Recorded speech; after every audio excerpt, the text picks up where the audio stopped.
Good afternoon. I'm Richard Reynnells. The devotional today will be a discussion of resources.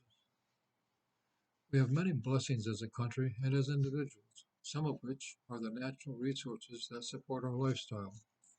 God's blessings bring wealth of many types, look at Proverbs 10:22, and are often taken for granted. Too often, we do not even consider what is necessary for us to maintain our families in abundance and comfort. Do we think about our food?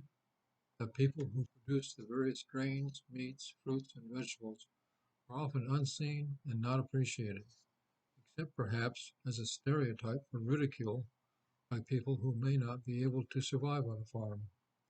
We expect the stores to have shelves stocked for our convenience, with safe, nutritious food for our benefit, even during this pandemic, as if the people producing, processing, transporting, and selling products are meaningless automatons.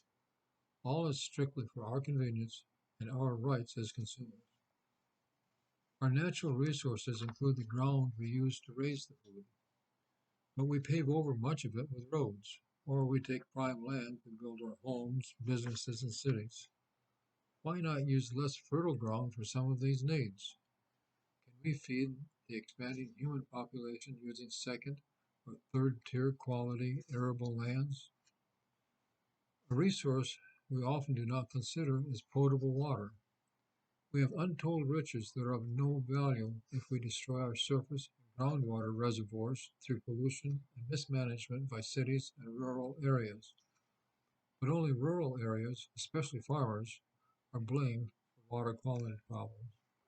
Can you drink minerals or oil? Can you use money to cleanse an operating room? We sort of really need a good supply of potable water.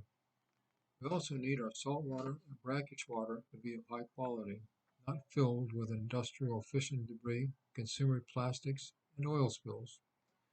This is the responsibility of everyone. We must respect and conserve the resources God gave us for our dominion, Genesis 1:28, as his servants, Titus 1:7. An often neglected resource is our educational system.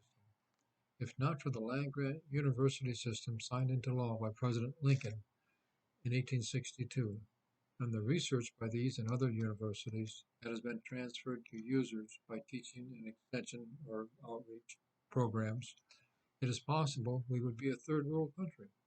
Yet this heritage and resource generally is not promoted as valuable. It has often been ignored or downplayed. Too often we do not honor God by the way we use our blessings, by the way we waste our precious food resources. How much perfectly nutritious food, but having less than perfect appearance, do we throw out? Are expiration dates guidelines, or holy and uncompromising standards?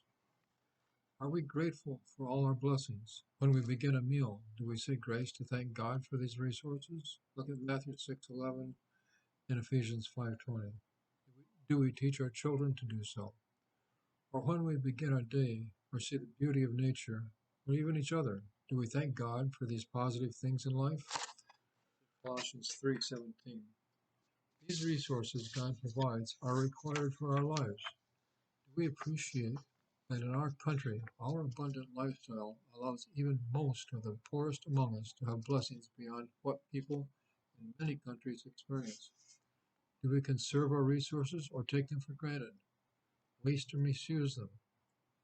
Do we appreciate the non-essential contributions of people who create and provide our food until they don't? Do corporate owners of food production companies and stores treat their employees as they would want to be treated? Do corporations destroy the small farmers and other small businesses? Do we support domestic production or buy the cheapest input? Do we consider animal welfare in our purchases and expect our food animals to be treated with care? See Proverbs 12:10. Perhaps we should think more about the blessings God gives us. Should we then show appreciation to God and to others? These are a few questions we should consider and answer at this time, or we may not be able to do so after we just destroy these blessings from God. God be with you.